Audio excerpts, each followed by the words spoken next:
बहुत बहुत स्वागत है दोस्तों आप सभी का इलेक्ट्रॉनिक स्टडी यूट्यूब चैनल पर। आप सभी को नमस्कार।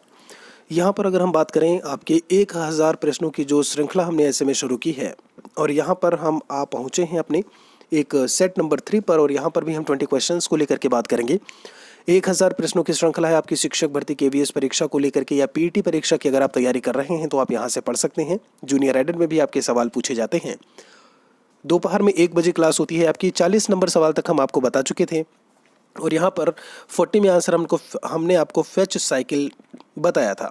41 की बात कर लेते हैं। कंप्यूटर का माइक्रो प्रोसेसर लिखा है इनमें, केवल मशीन की भाषा को समझता है, भाषा को नहीं समझता है, मशीन की और उच्च स्तरीय भाषा को समझता है, केवल उच्च स्तरीय भाषा यानी कि हाई लेवल लैंग्वेज को समझता है, या केवल असेंबली भाषा को समझता है। तो 41 नंबर को लेकर के जब हम बात करते हैं, आपकी वो हाई लेवल लैंग्वेज में क्या है, हाई लेवल लैंग्वेज जो चीज़ें होती हैं उसमें अल्फ़ाबेट्स में जो कोडिंग होती है वो लिखी जा रही होती है।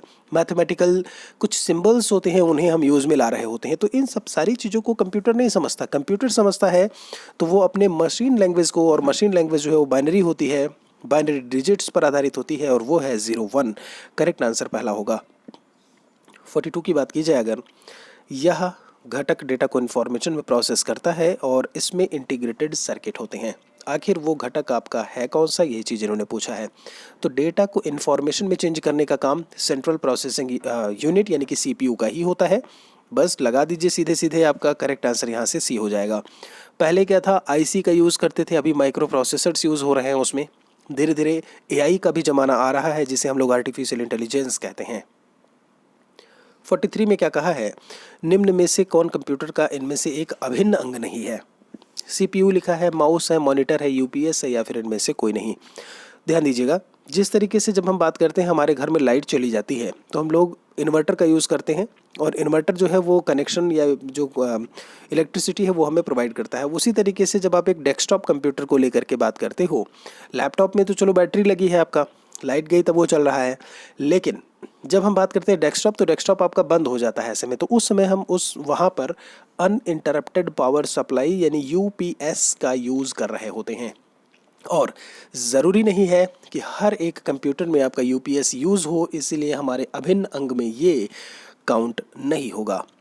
44 की अगर बात करें, यहाँ पे कहते हैं कि निम्न में से कौन सा कंट्रोल यूनिट का एक कार्य नहीं है। आपसे नहीं पूछा है, ध्यान दीजिएगा। कंट्रोल यूनिट एक पार्ट है आपका सेंट्रल प्रोसेसिंग यूनिट का, ये बात अच्छे से याद रखिएगा, निर्देशों को पढ़ना। बाकी ऑप्शंस आप देख पा रहे होंगे, तो हम फटाफट चीज़ों को जो आंसर है उनको बताएंगे और उसे एक्सप्लेन करेंगे।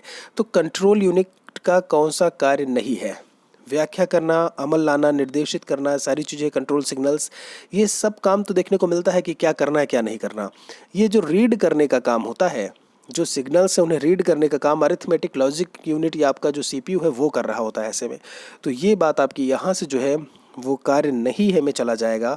बाकी नेक्स्ट क्वेश्चन आपसे इन्होंने पूछा है कि एक प्रोसेसर की घड़ी दर किस में मापी जाती है। जब हम क्लॉक रेट को लेकर के बात करते हैं तो किस में मापते हो, मेगाबाइट है, गीगाबाइट, आपका मिली सेकेंड, मेगाहर्ट्ज़, गीगाहर्ट्ज़ करके लिखा हुआ है, और बाकी ऑप्शंस मैं आपको बता दूं। जब हम प्रोसेसर की क्लॉक रेट की बात करते हैं, कभी आप अपना कंप्यूटर जो लैपटॉप है उसको आप उठाइएगा, आप देखिएगा सबसे नीचे साइड में यहाँ पर जो एक बटन होते हैं उसमें लिखा होता है कि सीपीयू का या आपका जो सीपीयू का परसेंट है वो कितना परसेंट यूज़ हो रहा है। स्पीड आपकी गीगाहर्ट्ज़ में आपको दिखेगी, उसे हम लोग गीगाहर्ट्ज़ या मेगाहर्ट्ज़ करके बोलते हैं। तो यहाँ से करेक्ट आंसर दोस्त आपका सी हो जाएगा। 46 पर चलते हैं। इन्होंने कहा है कंप्यूटर का वह भाग है जो गणित संबंधी गणनाएँ करता है। आपको कई बार हम बता करके आए हैं कि गणितीय गणनाएँ और जो तार्किक गणनाएँ होती हैं उनको संपन्न करने का काम सीपीयू का एक पार्ट होता है, जिसे हम लोग अरिथमेटिक एंड लॉजिक यूनिट बोलते हैं। तो वो आपका जो है क्या हो जाएगा, बी वाला ऑप्शन यहाँ से हो जाएगा। बहुत ही आसान सा सवाल पूछा है। 47 में कहते हैं कि सीपीयू में सी का मतलब क्या है। सीपीयू का फुल फॉर्म होता है सेंट्रल प्रोसेसिंग यूनिट, यानी कि केंद्रीय प्रसंस्करण इकाई करके बोलते हो। तो सीधा सीधा आप सेंट्रल लगा दीजिए यहाँ पर, करेक्ट आंसर आपका बी हो जाएगा। देखिए पीयू जैसे आपके पेपर में कितना आसान सवाल आपका पूछा गया है। आपके शिक्षक भर्ती में भी आसान क्वेश्चंस आते हैं, बहुत आसान सवाल आते हैं शिक्षक भर्ती में। केवीएस में जो है टफ हो जाते हैं काफ़ी क्वेश्चंस, ये चीज़ ध्यान रहे। और पीईटी परीक्षा में भी काफ़ी आसान सवाल आपसे कंप्यूटर के पूछे जाएंगे।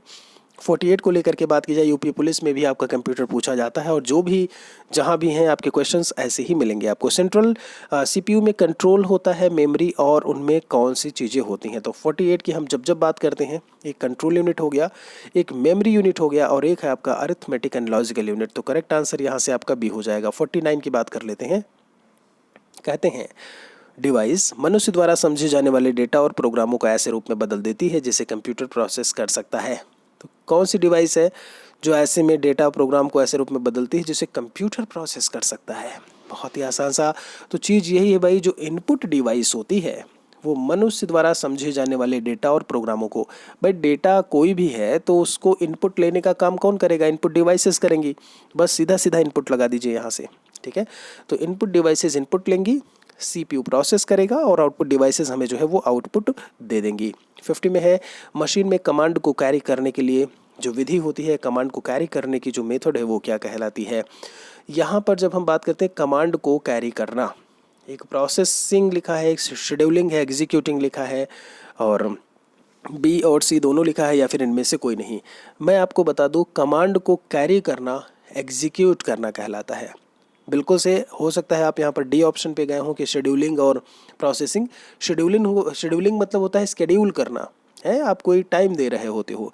यहाँ पर एग्जीक्यूटिंग आपका जो है आंसर के रूप में आपको देखने को मिलेगा। तो करेक्ट आंसर आपका यहाँ से ए आएगा। 50 के बाद चलते हैं 51 नंबर क्वेश्चन पे और आपसे कहते हैं कि एएलयू का मुख्य फंक्शन का ऐसे में कार्य क्या है, या एएलयू जो है वो कौन से कार्य का संपादन करता है? तो अरिथमेटिक एंड लॉजिकल ऑपरेटर्स को प्रदर्शित करना, भाई सीधा सीधा है आपका अरिथमेटिक एंड लॉजिक यूनिट है तो गणितीय और जो आपकी तार्किक जो भी गणनाएं होती हैं उनको संचालित या उनको एग्जीक्यूट करने का काम करता है। तो ऑप्शन आपका यहाँ से पहला वाला देखने को मिलेगा। 52 पर चलते हैं और इसमें इन्होंने कहा है कंप्यूटर का कौन सा भाग कैलकुलेटिंग एवं कंपेयरिंग के लिए इस्तेमाल होता है?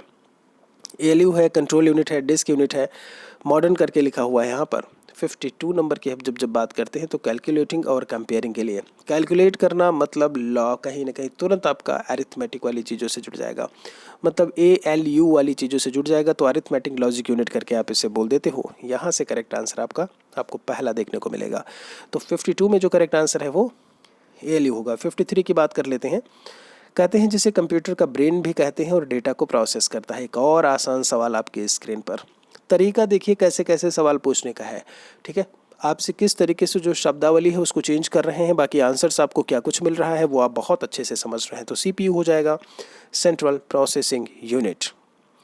यहाँ पर 54 लिखा है संक्षिप्ताक्षर UPS का पूर्ण रूप क्या होगा? भैया फुल फॉर्म पूछा है UPS का। अभी मैं बता करके आया हूँ, ऊपर एक सवाल था कि कंप्यूटर का इनमें से कौन सा एक इंटीग्रल पार्ट यानी अभिन्न अंग नहीं होगा। UPS बताए थे ना, और फुल फॉर्म भी मैंने वहाँ पर बोला था। बिल्कुल, ये होता है अनइंटरप्टेबल या अनइंटरप्टेड पावर सप्लाई करके आप इसे बोल देते हो। क्या कहते हो? Uninterrupted power supply. ये पावर सप्लाई है, बाकी सारे में ऑप्शन आपको अलग मिलेगा। यहाँ पावरफुल करके लिखा हुआ है, सप्लाईज लिखा है, यहाँ पावरफुल सप्लाईज लिखा है, ठीक है। तो करेक्ट आंसर आपका ये आएगा। एक और सवाल है दोस्त 55 में, क्या कहते हैं सामान्यतः हार्ड ड्राइव कहाँ स्थित होती है? प्रिंटर के पीछे, कंप्यूटर के पीछे, आपका मॉनिटर के नीचे, या CD रोम के ऊपर आपको, या सिस्टम बेस यूनिट के अंदर आपको देखने को मिलेगा। तो जब हम यहाँ पर बात करते हैं कि हार्ड ड्राइव को लेकर के, कहते हैं ना कि भाई लैपटॉप लेकर के आए हो, रैम कितना है, हार्ड ड्राइव कितनी है, अच्छा रैम आपका 6 GB का है, अच्छा हार्ड ड्राइव कितना है, अच्छा 1 TB का। तो ये चीज़ आपका सिस्टम बेस यूनिट के अंदर आपको मिलता है। जो हार्ड ड्राइव की लोकेशन है वो आपको ई वाले ऑप्शन पर जाकर के मिलेगी। 56 की बात कर लेते हैं। कंप्यूटर के भागों को जोड़ने वाले मुख्य सर्किट बोर्ड जो है कौन सा है? जब हम सेंट्रल प्रोसेसिंग यूनिट की बात करते हैं तो वहाँ पर एक मेन सर्किट बोर्ड हमें देखने को मिलता है, और वो मेन सर्किट बोर्ड याद रखिएगा, इसे मुख्य एक आपका परिपथ बोर्ड भी वैसे में बोल देते हो, ये मदरबोर्ड ही होता है, ठीक है। ये मदरबोर्ड होता है जो एक मेन सर्किट बोर्ड के तरीके से काम करता है, यह हमें देखने को मिलता है। इनपुट आउटपुट तथा प्रोसेसिंग डिवाइस साथ मिलकर निम्न में से क्या दर्शाते हैं? तो इनपुट को भी ले लो, आउटपुट को भी ले लो, प्रोसेसिंग डिवाइस को भी ले लो, सभी को अगर आप साथ में ले रहे हो इनपुट डिवाइसेस भी हो गई, आउटपुट डिवाइसेस भी हो गई, आपका पूरा कंप्यूटर सिस्टम भी हो गया, प्रोसेस जो कर रहा होता है यानी CPU, तो बचा क्या फिर आपका? इसी को तो आप कंप्यूटर सिस्टम कह देते हैं। आपसे कोई पूछता है कंप्यूटर सिस्टम में मेन चीज़ें क्या होती हैं? इनपुट होगा, प्रोसेसिंग होगा, आउटपुट होगा, ये चीज़ें मैं आपको हमेशा बताता आया हूँ। तो करेक्ट आंसर यहाँ से आपका सी आ जाएगा। एक और सवाल की तरफ चलते हैं। निम्नलिखित में से कौन सा पद किसी भी कंप्यूटर के कंपोनेंट को दर्शाता है जिसकी किसी विशेष कार्य को संपन्न करने में ज़रूरत होती है? बूटस्ट्रैप, कर्नेल करके लिखा है, रिसोर्स है, सोर्स कोड है, या फिर इनमें से कोई नहीं। 58 नंबर। जब हम 58 नंबर क्वेश्चन की बात करते हैं, यहाँ पर किसी भी कंप्यूटर के कंपोनेंट को दर्शाता है, किसी विशेष कार्य को करने की ज़रूरत होती है। तो ये जो होते हैं वो हमारे 58 नंबर का वो रिसोर्स होते हैं। रिसोर्स मतलब जैसे मैं अगर माउस को एक रिसोर्स की तरीके से, एक संसाधन की तरीके से यूज़ करता हूँ।